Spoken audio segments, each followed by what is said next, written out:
Hello friends, வணக்கம். Welcome to Chitra's cooking. இன்றைக்கி நம்ம பார்க்கக்கூடிய ரெசிபி ஹோட்டல் ஸ்டைலில் ஒரு இட்லி சாம்பார் ரெசிபி தாங்க பார்க்க போகிறோம்.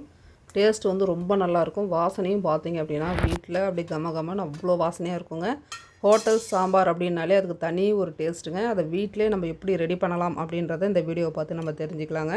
தட்டு இட்லிக்கும் இந்த சாம்பாருக்கும் மேட்சிங் அந்தளவுக்கு அருமையாக இருக்கும். உங்கள் வீட்டில் இருக்கக்கூடிய குழந்தைகளுக்கு செய்து கொடுத்தீங்க அப்படின்னா இன்னும் 2 இட்லி கொடுங்கன்னு சொல்லி கேட்டு வாங்கி சாப்பிடுவாங்க. அந்தளவுக்கு அருமையான ஒரு ரெசிபி. இதை நீங்கள் லஞ்ச் பாக்ஸ் கூட வச்சு கொடுத்து விடலாம். இந்த சாம்பாரை அந்தளவுக்கு டேஸ்ட்டாக இருக்குங்க. ரொம்பவும் நல்லாயிருக்கும். இது செய்முறை எப்படி அப்படின்றத இந்த வீடியோ பார்த்து தெரிஞ்சுக்கலாம் வாங்க. இப்போ துவரம்பருப்பு வந்து ஒரு 15 நிமிஷம் தண்ணியில் நல்லா ஊற வச்சு எடுத்துக்கிட்டேங்க. நான் இதை ஊற வச்சு தான் செய்யணும் அப்படின்லாம் அவசியம் இல்லைங்க. நீங்கள் உடனே கூட நம்ம செய்யலாம். நான் வந்து ஊற வச்சு நல்லா கழுவி க்ளீன் பண்ணி எடுத்துக்கிட்டேன். பாசிப்பருப்பு ஒரு 100 கிராம் அளவுக்கு எடுத்துக்கிட்டேங்க. துவரம்பருப்பு வந்து 1/4 கிலோ, பாசிப்பருப்பு 100 கிராம் அளவுக்கு எடுத்துருக்கேன். ரெண்டுமே தண்ணி ஊற்றி நல்லா க்ளீனாக கழுவிட்டு தண்ணி வந்து சேர்த்துக்கிறேன். இப்போ 1 டம்ளர் பருப்பு அப்படின்னா 3 டம்ளர் தண்ணி, அந்த அளவில் தண்ணி வைங்க, கரெக்டாக இருக்குங்க. இப்போ தண்ணி சேர்த்துட்டு அதில் மஞ்சத்தூள் கொஞ்சம், ஆயில் வந்து கொஞ்சம் சேர்த்துக்கிறேங்க. எண்ணெய் வந்து ஊற்றுறது நீங்கள் வந்து விளக்கெண்ணெய் ஊற்றுனீங்கன்னா ரொம்ப நல்லாயிருக்கும். அப்படி இல்லைன்னா நீங்கள் ரீஃபண்ட் ஆயில் கூட சேர்த்துக்கலாம். இப்போ ஸ்டவ் ஆன் பண்ணிவிட்டு குக்கரை வந்து ஸ்டவ்வில் வச்சாச்சுங்க. இப்போ இதில் வந்து மெயினாக வந்து சின்ன வெங்காயம் தான் நீங்கள் சேர்க்கணும். பெரிய வெங்காயத்தை விட சின்ன வெங்காயம் சேர்த்து செய்யும்போது டேஸ்ட் வந்து ரொம்பவே நல்லாயிருக்குங்க. மேக்ஸிமம் நீங்கள் வந்து சின்ன வெங்காயமே சேர்த்துக்குங்க. அப்படி இல்லைன்ற பட்சத்தில் வேணால் நீங்கள் பெரிய வெங்காயம் சேர்த்துக்கலாம். சின்ன வெங்காயம் ஒரு 150 கிராம் அளவுக்கு எடுத்துருக்கேன். தக்காளி வந்து ஒரு பெரிய சைஸ் தக்காளி ஒன்று எடுத்துக்கோங்க. சின்னதாக இருந்தால் 2, பெரிய சைஸாக இருந்தால் 1 கட் பண்ணி பருப்பில் வந்து சேர்த்துட்டோம், வெங்காயமும் தக்காளியும். இப்போ இந்த சாம்பார் எத்தனை பேர் சாப்பிட்லான்னு கேட்டிங்கன்னா 5 பேர் சாப்பிட்லாங்க தாராளமாக. இப்போ அதுக்கான காய்கறிகள்லாம் பார்த்தீங்க அப்படின்னா சவுச்சவில் பாதி அளவு எடுத்திருக்கேன். ஒரு சின்ன கேரட் ஒன்று எடுத்திருக்கேன். கேப்சிகம்லாம் 1/4 பாகம் எடுத்திருக்கேன். மாங்காயிலையும் கொஞ்சமான அளவு தாங்க எடுத்திருக்கேன். இந்த காயெல்லாம் கட் பண்ணி எல்லாம் சேர்த்தாச்சு. ஒரே ஒரு கத்திரிக்காய். நீங்கள் வந்து மஞ்சள் பூசணிக்காய் இருந்துச்சுன்னா அதுவும் சேர்த்திங்கனாலும் ரொம்ப நல்லாயிருக்கும். காய்கறிகள்லாம் அளவுக்கு தகுந்த மாதிரி கம்மியாகவும் இல்லை நீங்கள் அதிகமாக செய்கிறீங்கன்னும் போது அதிக அளவும் நீங்கள் வந்து சேர்த்துக்கலாங்க. இப்போ இந்த சாம்பாருக்கு இந்த காய்கறிகள் கரெக்டாக இருக்கும். இப்போ எல்லா காயும் கட் பண்ணி போட்டாச்சு. இப்போ மிளகாய்த்தூள் வந்து பார்த்திங்க அப்படின்னா 2 ஸ்பூன் போட்டிருப்பேன். தனி மிளகாய்த்தூள் 1 ஸ்பூன் சேர்த்துருக்கேங்க. குக்கரை மூடி விசில் போட்டாச்சு. ஒரு 5 விசில் வரட்டும். இப்போ நம்ம மசாலா வந்து ரெடி பண்ணிக்க போகிறோம். இப்போ இந்த சாம்பாருக்கு சுவை கொடுக்கக்கூடியதே இந்த மசாலா தாங்க. நம்ம என்னென்ன பொருள் எடுத்துருக்கோம் அப்படின்றத பார்த்துடலாம். 1 ஸ்பூன் வெள்ளை உளுந்து, 2 ஸ்பூன் கடலப்பருப்பு, 3 ஸ்பூன் கொத்தமல்லி, 1/4 ஸ்பூன் மிளகு, 1/2 ஸ்பூன் வெந்தயம், 1 ஸ்பூன் வந்து ஜீரகம், 4 காய்ந்த மிளகாய், சின்னதாக ஒரு பெருங்காயம் எடுத்துக்கோங்க. நான் தூள் பெருங்காயம் சேர்த்துட்டேன். நீங்கள் வந்து கட்டி பெருங்காயம் சேர்த்திங்கன்னா மசாலா வந்து இன்னும் நல்ல வாசனையாக இருக்கும். இப்போ இது எல்லாமே வானலில் சேர்த்துட்டு நல்லா வறுத்துக்கோங்க. பொன்னிறமாக வறுக்கணும்.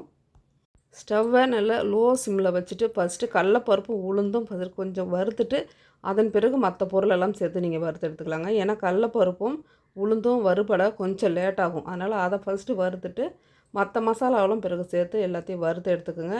எதுவுமே வந்து கருகிடக்கூடாதுங்க. சாம்பாரோடைய டேஸ்ட்டே மாறிடும். அதனால் லைட்டாக வாசனை வரும். அந்த சமயத்தில் இறக்கி வச்சுருங்க. இப்போ மசாலா வந்து நம்மளுக்கு வறுபட்டு வந்துடுச்சு. அதை வந்து மிக்சியில் சேர்த்து நல்லா பொடி பண்ணி எடுத்துக்க போகிறோம். இப்போ இட்லி ஊற்றுறதுக்கு இட்லி பானையை ஸ்டவ்வில் வச்சாச்சுங்க. இப்போ நம்ம தட்டு இட்லி தான் ரெடி பண்ணிக்க போகிறோம். இது வந்து பார்த்திங்க அப்படின்னா இடியாப்ப தட்டுங்க. இதிலே வந்து துணியை நான் வந்து கட் பண்ணி வச்சுருக்கேன், காட்டன் துணி. அந்த துணியை நல்லா நினச்சி க்ளீன் பண்ணிவிட்டு இப்போ தட்டில் ஃபுல்லாக துணியை போட்டாச்சு. இப்போ மாவு வந்து முதல் நாளே அரைச்சி நல்லா புளிக்க வச்சு எடுத்து வச்சுருக்கோம். இதில் பார்த்திங்கன்னா இட்லி அரிசி, கொஞ்சமான அளவு பச்சரிசி, ஒரு அரை சேர் அளவுக்கு ரேஷன் அரிசி, இதெல்லாம் சேர்த்து தான் நான் எப்போவுமே இட்லி மாவு அரைப்பேங்க. இப்போ என்னோடய சேனலில் ரேஷன் அரிசியில் எப்படி இட்லி மாவு அரைக்கிறது அப்படின்ற வீடியோவும் ஆல்ரெடி நான் போட்டிருக்கேங்க. நீங்கள் செக் பண்ணி பார்த்தீங்க அப்படின்னா உங்களுக்கு விளக்கமாக புரியும். இட்லியும் பார்த்திங்க அப்படின்னா பஞ்சு மாதிரி வெள்ளையாக அவ்வளோ சூப்பராக வருங்க. இதில் பச்சரிசியும் சரி, புழுங்கல் அரிசியும் ரேஷன் அரிசி போட்டிருப்பேன். கடையில் வாங்கின இட்லி அரிசி 2 டம்ளர் அளவுக்கு சேர்த்துருப்பேங்க. இட்லி வந்து எப்போவுமே பஞ்சு மாதிரி அவ்வளோ நல்லா வரும். இப்போ இட்லி தட்டில் மாவை சேர்த்து நம்ம பாத்திரத்தில் வச்சு மூடி போட்டு மூடிடலாங்க. இது வேகிறதுக்கு நம்மளுக்கு 7லேருந்து 8 நிமிஷம் ஆகும். ஸ்டவ்வை நல்லா ஹையில் வச்சுட்டிங்க அப்படின்னா 8 நிமிஷத்துலேயே நம்மளுக்கு இட்லி வந்து ரெடி ஆகிடுங்க. இப்போ இந்த பொடியை வந்து மிக்சியில் சேர்த்து நான் பொடி பண்ணி எடுத்துக்கிறேன்.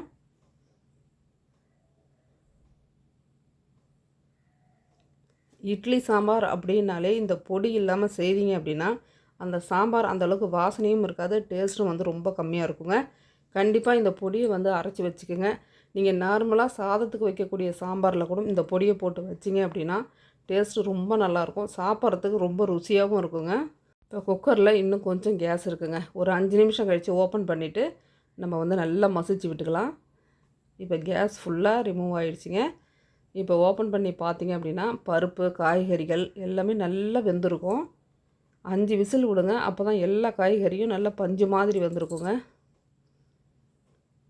நம்ம மசிக்கக்கூடியதை வச்சு மற்ற வச்சு நல்லா மசித்து எடுத்துக்கலாம். நான் சில்வர்லேயே வாங்கி வச்சுருக்கேன், அதிலே வந்து குக்கர்லேயே நல்லா மசிச்சு விட்டு எடுத்துக்கிறேங்க. அப்படி இல்லைன்னா மண் சட்டியில் சேர்த்து நீங்கள் கடைஞ்சி கூட எடுத்துக்கலாம். இப்போ இந்த காய்கறிகள்லாம் வெந்து நம்ம ஓப்பன் பண்ணும்போதே அந்த பருப்பு வாசனையும் சரி, அந்த காய்கறிகள்லாம் வெந்த வாசனையும் சரி அவ்வளோ நல்லா கமகமன்னு வாசனையாக இருக்குங்க. இப்போ நல்லா நம்ம பருப்பு, காய்கறி எல்லாத்தையுமே ஒன்றாவே மசிச்சு விட்டுட்டோம். அதில் காயே நம்மளுக்கு தனியாக தெரியல பாருங்கள். அந்தளவுக்கு நல்லா நம்ம வந்து அதை கடைஞ்சி எடுத்துடணும். இப்போ நம்ம அரைச்ச பொடியை ஃபுல்லாகவே நான் இதில் வந்து சேர்த்துட்டேன். இப்போ 5 பேருக்கு நம்ம வந்து சாம்பார் வைக்கிறோன்னும் போது இந்த அளவுக்கு பொடி சேர்க்குறோம் இல்லைங்களா? இப்போ அதிகமான அளவில் சாம்பார் வைக்கும்போது அது மாதிரி இன்னொரு மடங்கு நம்ம பொருள் சேர்த்து நீங்கள் சாம்பார் வச்சிங்க அப்படின்னா தாங்க நல்லாயிருக்கும்.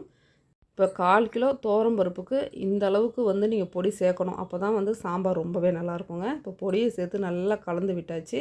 இட்லி நம்மளுக்கு அதுக்குள்ளே வெந்துடுச்சிங்க. இதை எடுத்து நம்ம ஹாட் பாக்ஸில் வச்சுட்டு அதன் பிறகு வந்து சாம்பாரை வந்து தாளிப்பு கொடுத்துக்கலாம்.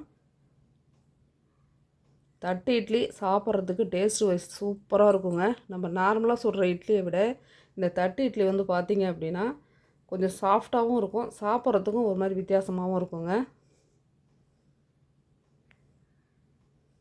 இப்போ இட்லி வந்து சாப்பிடும்போது சூடாகவே இருக்கணும் இல்லையா, அதனால் ஹாட் பாக்ஸில் எடுத்து வச்சுக்கலாம்.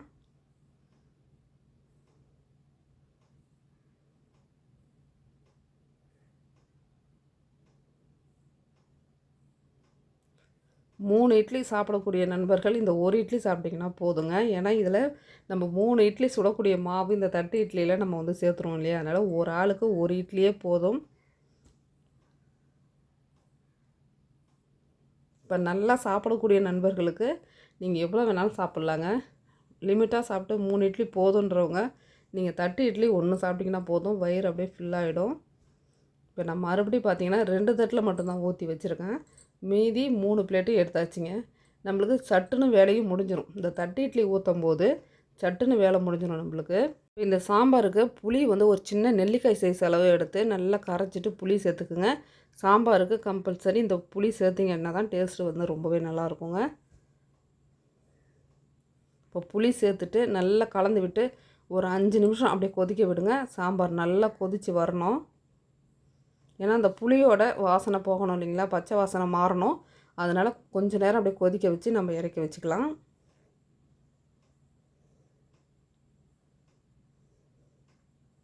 இப்போ கொத்தமல்லியும் ரெடியாக கட் பண்ணி வச்சுருக்கேங்க சாம்பாரில் சேர்க்குறதுக்காக. இப்போ ஒரு 5 நிமிஷம் நல்லாவே சாம்பார் கொதிச்சிடுது. இப்போ தாளிப்பு கரண்டி வந்து வச்சாச்சுங்க. இதில் வந்து எண்ணெய் வந்து சேர்த்துருக்கேன். நெய் வந்து சேர்த்து தாளிங்க, ரொம்ப நல்லாயிருக்குங்க.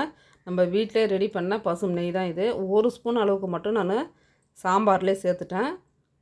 இப்போ எண்ணெய் நல்லா சூடாகிடுச்சிங்க. கடுகு, உளுந்து 2மே சேர்த்துக்குங்க, நல்லா பொரியட்டும். இப்போ அதுக்குள்ளே சாம்பாரில் வந்து நம்ம கொத்தமல்லி தழையும் சேர்த்துட்டு இப்போ 1 ஸ்பூன் அளவுக்கு ஜீரகம் சேர்த்துக்குங்க. இப்போ 2 காய்ந்த மிளகாய், கருவேப்பிலை, பெருங்காயத்தூள் இதெல்லாம் சேர்த்து நல்லா தாளிப்பு கொடுத்து கடுகு நல்லா பொரிஞ்சதுக்கு பிறகு நம்ம சாம்பாரில் வந்து சேர்த்துடலாங்க.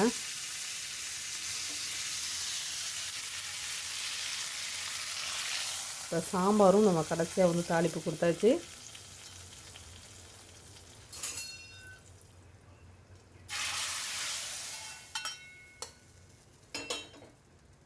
இப்போ சாம்பார் நல்லா கலந்து விட்டுட்டு இப்போ இட்லியில் இந்த சூடான சாம்பாரை ஊற்றி சாப்பிட்டு பாருங்கள், அவ்வளோ தேவாமிர்தமாக இருக்குங்க. சாம்பார் டேஸ்ட்டு சூப்பராக இருக்கும்.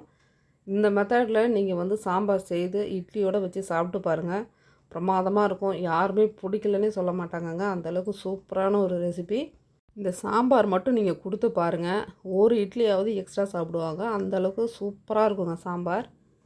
இப்போ பிளேட்டில் வந்து நல்லா சூடான இட்லியே வச்சுட்டு நல்லா சூடான சாம்பார் ஊற்றி சாப்பிட்டு பாருங்கள்.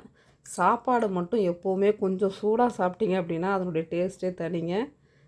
ஒரு சிலருக்கு ஆறுனா தான் பிடிக்கும், ஒரு சிலருக்கு சூடாக சாப்பிட்றது பிடிக்கும். எனக்கு வந்து இட்லி, தோசை இந்த டிஃபன்லாம் கொஞ்சம் சூடாக சாப்பிட்டா ரொம்ப பிடிக்குங்க. அதனால் எப்போவுமே இட்லி வந்து சூடாக இருக்கும் போதே நான் சாப்பிட்டுடுவேன். இப்போ இந்த இட்லியில் இந்த சாம்பாரை சேர்த்துட்டு சாப்பிட்டேங்க. அவ்வளோ அருமையாக இருந்தது.